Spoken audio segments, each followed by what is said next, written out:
Всем привет! Добро пожаловать на мой канал. Меня зовут Лера, и в сегодняшнем видео я бы хотела поделиться с вами причинами нашего переезда в Куала-Лумпур на ближайшие 3 месяца, а также рассказать о важных организационных моментах, включая визы, аренду жилья, цены на продукты, жилье и другую важную полезную информацию.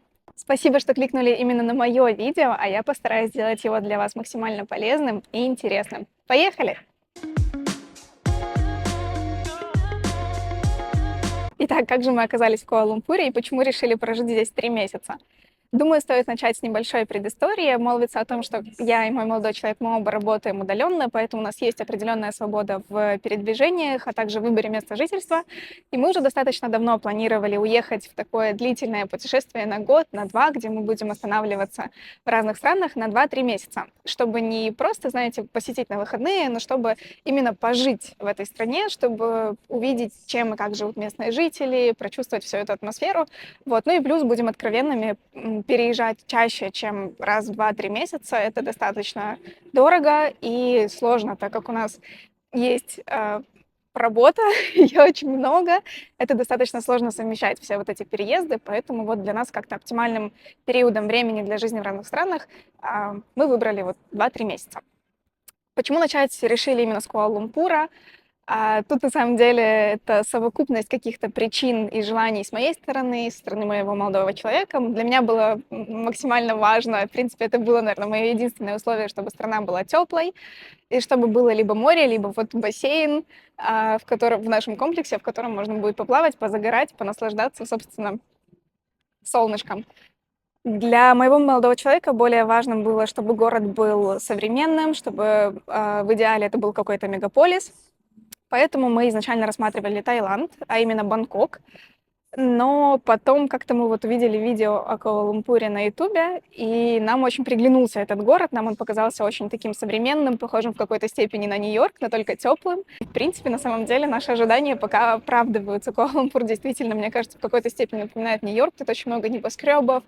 Это такой самый настоящий мегаполис, где очень большая мультикультурность, где очень большое количество людей всегда на улице, город, который никогда не спит, такое ощущение. Вот, поэтому в этом плане нам тут очень нравится, ну и при этом вот мы не прогадали с солнышком, с погодой и с бассейном. Также для нас принципиально важным фактором было хорошее жилье по приемлемой цене, так как мы, скажем так, практически 24/7 проводим дома из-за удаленной работы. Мы работаем в квартире чаще всего, поэтому нам очень важно, чтобы была современная, скажем так, чистая квартира со всеми удобствами, чтобы нам там было комфортно находиться. В Куала-Лумпуре с этим все действительно замечательно, и чуть позже я расскажу конкретно про цены на жилье, где лучше его выбирать, где лучше останавливаться, но я скажу, что в этом плане мы тоже очень довольны, и нам как-то в сравнении показалось, что в Малайзии с жильем, условно, в примерно той же самой ценовой категории, лучше, чем в том же Таиланде, к примеру, в Бангкоке. Вот, и, наверное, это стало таким основным фактором, из-за которого мы решили выбрать именно Куала-Лумпур. Итак, ну что ж, причинно-следственная связь нам теперь более-менее понятна. Давайте перейдем к важным организационным моментам.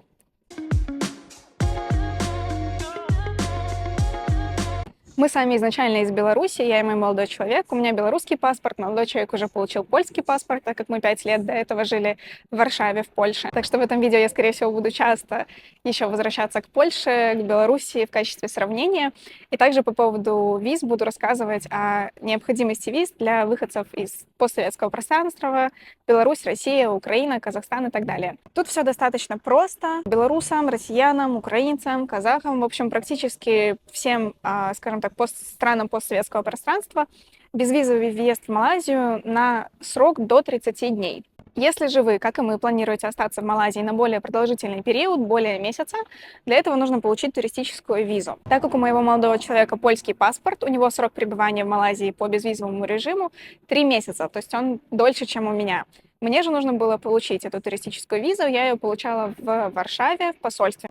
Процесс этот на самом деле был достаточно легким. Мне всего лишь нужно было написать имейл в посольство Малайзии в Польше, где мне назначили встречу, на которую я пришла с заполненной анкетой и визовым взносом в размере 50 злотых. Это в районе $12. И мне на месте сразу же на этой встрече посол, скажем так, сделал печать с этой визой в паспорт.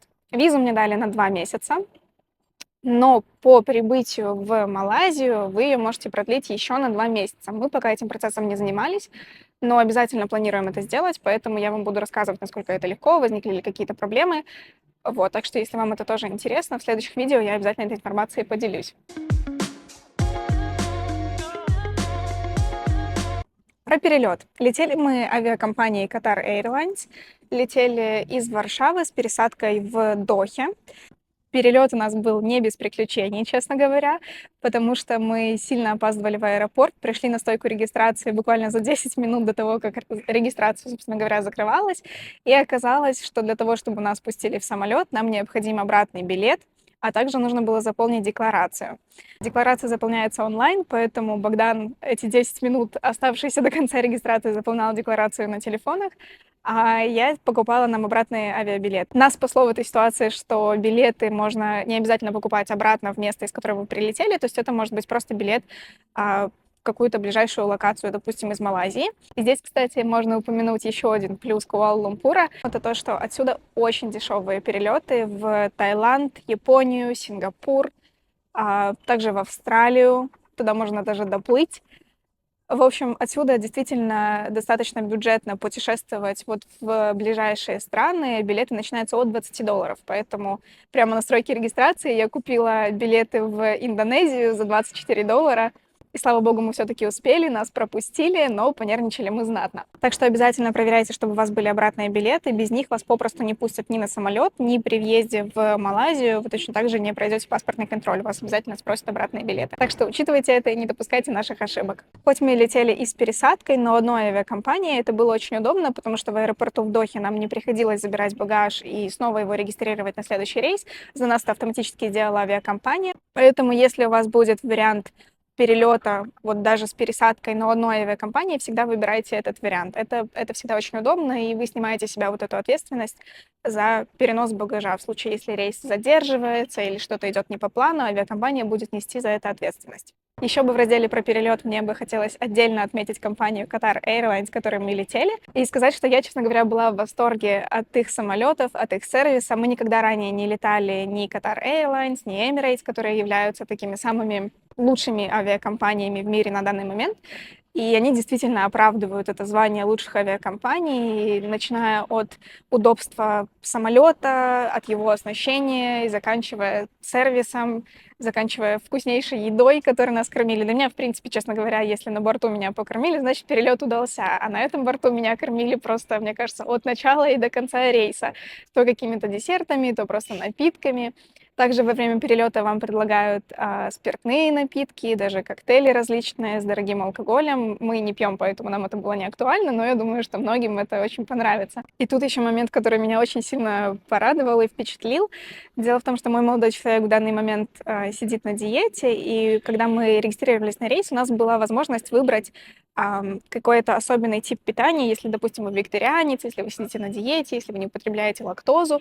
И вот мой молодой человек выбрал себе низкокалорийное питание, и во время того, как нам раздавали питание на борту, ему принесли подписанную его именем и фамилией бокс с едой, который действительно содержал низкокалорийное блюдо, и это было очень приятно, учитывая то, что это эконом-класс, не бизнес, но вот такая забота о пассажирах, это всегда очень приятно. А еще, кстати, меня сильно удивили иллюминаторы в самолете, я такого никогда не видела, они не закрывались привычной нам шторкой, а там была такая кнопочка, которая при нажатии затемняла иллюминаторы до нужного вам уровня. Это было прикольно. Также, когда мы заходили на борт, нам заботливо раздали пледы, подушки, наушники. У них все сиденья оснащены экранами, где вы можете посмотреть мультики, фильмы, послушать музыку, поиграть в игры. И на самом деле во время длительного перелета, я вам скажу, это очень большой плюс, потому что есть чем заняться и немножко скрасить свое время. В общем, я осталась в полном восторге от данной авиакомпании, от нашего перелета, поэтому если у вас есть вариант лететь куда-либо, не обязательно в Малайзию, компании Qatar Airlines, я вам очень это советую. Я так нахваливаю Qatar Airlines, как будто они мне платят. Они мне не платят, к сожалению. Стоимость билетов у нас вышла на двоих $1300. в одну сторону, естественно. И это мы летели, как я уже говорила, через Варшаву с пересадкой в Дохе. Я также знаю, что есть прямые рейсы из Москвы. Допустим, если вы хотите лететь из Беларуси или из Москвы, это очень удобно, и это даже дешевле. Прямой прилет из Москвы на момент, когда я проверяла, стоил в районе $300, что даже дешевле, чем летели мы, к примеру. Итак, будем считать, мы с вами уже прилетели в Куала-Лумпур, успешно приземлились. Теперь поговорим про жилье. Мы не рассматривали вариант отеля, так как мы планировали, как я уже говорила ранее, оставаться здесь на 3 месяца, и в отеле это было бы просто неудобно. Во-первых, невыгодно, достаточно дорого. А во-вторых, в отелях обычно не предусмотрены какие-то базовые вещи, необходимые для длительного проживания, такие как кухня или, допустим, стиральная машина. Поэтому мы рассматривали только квартиры. Квартиры мы выбирали на Airbnb. Для нас это оказалась самая удобная платформа. Еще можно искать на Facebook Marketplace, либо на каких-то местных сайтах, но все-таки Airbnb — это проверенная платформа. Тут тоже хотелось бы обмолвиться, что мы наткнулись на одно объявление, которое было мошенничеством. Поэтому всегда даже на Airbnb, учитывая то, что это проверенная платформа, где, казалось бы, вы всегда защищены, обязательно перепроверяйте хоста, так называемую принимающую сторону человека, который сдает вам в аренду квартиру. Смотрите отзывы на данного арендодателя. Обязательно проверяйте, потому что, я говорю, мы вот чуть не попались и чуть не забронировали квартиру, которая на самом деле как будто бы не существует. Поэтому обязательно проверяйте. Узнали мы это по отзывам на вот арендодателя. Там, собственно, в комментариях люди писали, что это мошенник и что этой квартиры не существует. Они просто отправляют деньги и потом приезжают, а квартиры, собственно говоря, никакой нет. Поэтому будьте аккуратны и всегда перепроверяйте. Что по стоимости жилья? Цены на квартиры в центре Куала-Лумпура, а я бы советовала снимать квартиру именно в центре Куала-Лумпура, чтобы у вас была шаговая доступность до главных достопримечательностей, а также удобное транспортное сообщение, если вы решите проехаться каким-то определенным достопримечательностям, потому что окраины Куала-Лумпура или другие маленькие города Малайзии, они, конечно, очень сильно отличаются от столицы, и если вы первый раз приезжаете в Малайзию, я бы все-таки советовала вот Куала-Лумпур конкретно, а точнее его самый центр, район KLCC, около башен Петронас, потому что здесь безопаснее всего, здесь лучше всего инфраструктура, здесь новые комплексы с относительно недорогими ценами на жилье. Цены в основном начинаются от $700. Это, скорее всего, будет студия, то есть, скажем так, однокомнатная квартира, где у вас будет кровать, маленькая кухонка, какой-то, может быть, небольшой шкаф. Эта квартира будет совсем маленькая, такая, как отельный номер. Но, в принципе, часто, когда люди путешествуют вдвоем, этого вполне достаточно. Мы же рассматривали только квартиры с отдельной спальней, то есть кухня, совмещенная с залом, и отдельная спальня. Такие квартиры уже будут чуть дороже, где-то от $800-900. Но за эту цену вы получаете действительно качественное жилье, очень современное, хорошо оборудованное для жизни, а также все эти современные новые комплексы, они чаще всего, точнее, я бы сказала, наверное, даже практически все, включают замечательное общее пространство для людей, такие как коворкинги, бассейны, какие-то просто лаунж-зоны, где можно посидеть, расслабиться. Чаще всего есть бассейн на крыше, гриль, какие-то зоны, спортзалы, площадки для детей, поэтому из комплекса, собственно говоря, можно даже не выходить. Мы остановились в комплексе, который называется Star Residences. Этот комплекс включает в себя 3 здания. Каждый из них около 69 этажей. В каждом здании есть бассейны на крыше, есть общий бассейн на 6 этаже, спортзал, детская площадка, зоны гриль, библиотека, которая оборудована также компьютером MacBook, за которым можно посидеть поработать. А помимо этого, за дополнительную, кстати говоря, сравнительно небольшую плату в нашем комплексе можно заказать дополнительные услуги, такие как уборка, клининг, няня, какого-то помощника, который, я так понимаю, купил бы вам продукты. Я не уточняла, потому что у нас такой необходимости не было, но мы заказывали клининг. Он стоил 120 рингит. Это включало полную смену белья, влажную уборку, нам попылесосили, помыли полы. В общем, мы остались довольны уборкой. И я говорю, что сравнительно это недорогие цены. Я, опять же, сравниваю с Польшей. Я знаю, сколько там стоят услуги клининга, и они там стоят дороже, поверьте. Кстати говоря, и жилье сейчас в Варшаве стоит, я бы сказала, дороже, чем здесь, в Малайзии. Точнее, дороже как? Здесь за те же деньги вы получаете гораздо лучшее качество жилья. То есть, условно, мы снимали квартиру в Варшаве за $1200. Она была тоже в центре, современная квартира, но, естественно, у нас не было никаких бассейнов, тренажерных залов и вот прочих таких приятных плюсов, которые на самом деле играют важную роль. Итак, что касается стоимости жизни в Куала-Лумпуре, естественно, она будет очень сильно отличаться в зависимости от ваших привычек и предпочтений. Поэтому я буду рассказывать просто в сравнении цены с, допустим, белорусскими, польскими, чтобы у вас было какое-то минимальное представление. Супермаркетов тут огромное количество, вы точно найдете все привычные вам необходимые продукты, бытовую химию и все остальное, за это переживать абсолютно не стоит. Это все тут есть, этого всего в достаточном количестве, я бы даже сказала, более чем нужно. Поэтому вы точно найдете все, что вам необходимо. Единственное, могут возникнуть небольшие проблемы со свининой, так как Малайзия — это мусульманская страна. Свинины здесь, конечно, немного, я здесь не очень жалую, но зато здесь много баранины, к примеру, и на нее достаточно бюджетные цены, поэтому кто любит баранину, как мы, для вас это тоже будет райским местом. Мы пока ходили на закупы только один раз, поэтому, к сожалению, я не снимала цены в супермаркетах, но есть отдельное видео на ютубе, где вы можете прямо посмотреть, как люди ходят по супермаркету и показывают актуальные цены. Также честно скажу, что мы вот сходили один раз в магазин на закупы, нам это не очень удобно, потому что потом приходится, мы закупаемся обычно на неделю, а то и на 2, и это большое количество продуктов, которые приходится потом везти до дома, поэтому мы нашли тут доставку продуктов, для нас это очень удобно, и цены на самом деле не сильно отличаются от цен в супермаркете, поэтому мы обычно заказываем доставку продуктов. Я сейчас вот вам покажу, как выглядят примерно цены на продукты конкретно в данном приложении для доставки продуктов и еды. Приложение это называется Food Panda, также есть Grab. В принципе, они практически идентичны, поэтому для доставки еды вы просто смотрите, где, допустим, меньше стоит доставка, где она будет быстрее, в каком приложении, и исходя из этого вы выбираете. Так, по сути, это то же самое, как если кто живет в Польше, допустим, вы знаете, есть Glovo, есть Uber Eats, то есть то же самое, разницы большой нет, просто смотрите, где-то бывают скидки, более выгодные предложения, исходя из этого можно выбирать. Также, естественно, здесь очень большой выбор фруктов, как привычных нам, так и различных экзотических, дуриан, различные драконьи фрукты. Кстати, экзотические, естественно, будут дешевле, чем, допустим, привычные нам яблоки.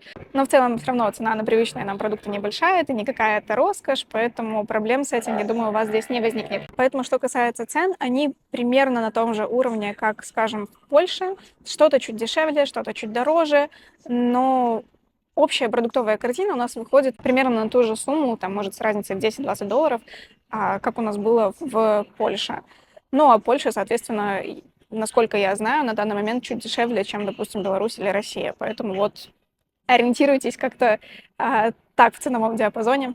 Что здесь дешевле? Здесь дешевле такси. Такси тут очень бюджетное, и хоть тут достаточно хорошо развит, я бы сказала, очень хорошо развит общественный транспорт, тут есть и скоростные электрички, и автобусы, то есть у вас точно не возникнет проблем с передвижением. Мы чаще всего пользуемся такси, потому что оно тут действительно достаточно бюджетное, даже дешевле, чем в Польше, и, соответственно, сильно дешевле, чем в Беларуси или в России, к примеру. Также, кстати, минутка важной информации для курильщиков. Если вы обладаете этой вредной привычкой, так же, как и мы, к сожалению, то вам здесь тоже будет комфортно, потому что табачные изделия здесь даже дешевле, чем, допустим, у нас в Польше. И проблем с тем, чтобы их найти, не возникает. Допустим, Богдан у меня молодой человек курит Айкос, и тут запросто можно найти стики в 7-Eleven и в различных других обычных супермаркетах. Поэтому проблем с этим не будет. Мы просто на этот счет сильно переживали, поэтому я знаю, что для людей, которые, еще раз повторюсь, обладают этой плохой привычкой, важно знать этот момент. Итак, основными организационными моментами я с вами поделилась. Если вдруг что-то забыла, пожалуйста, напишите об этом в комментариях. Если я буду знать ответ, обязательно отвечу и поделюсь с вами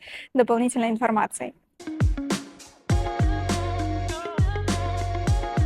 Ну и что касается наших первых впечатлений о Куала-Лумпуре, так как мы находимся здесь всего 2 недели, и первую неделю, честно говоря, я проболела из-за перепадов температур, так как на улице очень жарко, а когда заходите в помещение, там всегда работают кондиционеры на полную мощность, на 18-20 градусов, поэтому меня банально продуло, я так подозреваю, еще когда мы летели. И первую неделю я провалялась в квартире, дома, особо ничего не видела. Выбираться мы начали только вот на прошлых выходных. За это время что могу сказать о наших первых впечатлениях? Нам очень нравится. Все моменты, которые для нас были важны, включая жилье, инфраструктуру, доставку еды, продуктов, чистоты города, наличие каких-то развлечений, интересных мест для посещения. Тут это все есть. Город очень мультинациональный. Здесь все отлично говорят на английском языке. Для нас это тоже являлось большим плюсом, потому что в любой аптеке, в любом магазине вас замечательно поймут, если вы говорите на английском. И у малайцев хороший английский язык, поэтому это очень удобно для общения. Я знаю, что, допустим, в Таиланде с этим дела обстоят гораздо хуже. В принципе, то, что в Малайзии распространен английский язык, это совершенно неудивительно, так как Малайзия долгое время была британской колонией, и вплоть до 60-х годов прошлого века даже вся документация официальная велась на английском языке. Мы здесь находимся всего 2 недели, поэтому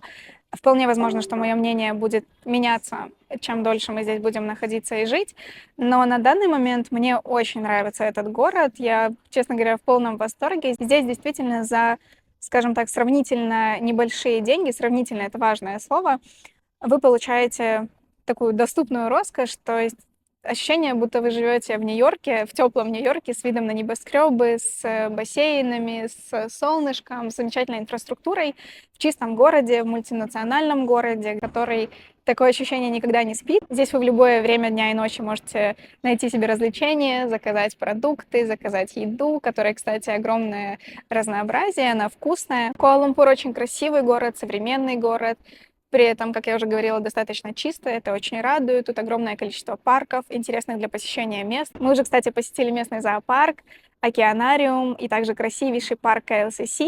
Эти все места однозначно рекомендую для посещения. Очень красиво, очень впечатляюще. И, кстати, в моем следующем видео на канале как раз будет влог о том, как мы посещали зоопарк, океанариум и парк. Так что подписывайтесь, если вам интересно, и видео выходит совсем скоро. Так что здесь действительно много различных интересных достопримечательностей и мест, которые вам однозначно будет интересно посетить. Поэтому пока могу сказать, что город со всех сторон для меня очень комфортный для жизни. Я бы, честно говоря, даже осталась тут надольше, если бы позволял визовый режим. К сожалению, вот больше, чем на 3-4 месяца. Пока такой возможности нету. Вот. Но хотя бы за это время, я думаю, что мы однозначно насладимся жизнью в этом городе. И я с удовольствием буду делиться с вами нашим опытом проживания здесь, в Малайзии, а в последующем и в других странах, которые мы планируем посетить. Большое вам спасибо, что посмотрели это видео. Я очень надеюсь, что оно было для вас интересным и полезным, что самое главное. Для меня будет очень важно получить вашу поддержку в виде лайков и подписок на мой канал. А также, если у вас есть какие-то замечания, пожелания, или, может быть, остались какие-то вопросы по информации, которую я сегодня рассказывала, пожалуйста, пишите в комментарии. Это мое первое видео на YouTube, поэтому мне очень важно видеть и слышать вашу обратную связь, а я буду очень стараться учитывать все ваши пожелания и становиться для вас только лучше во всех моих следующих видео. Еще раз спасибо вам большое за просмотр и до встречи в следующих видео. Пока-пока!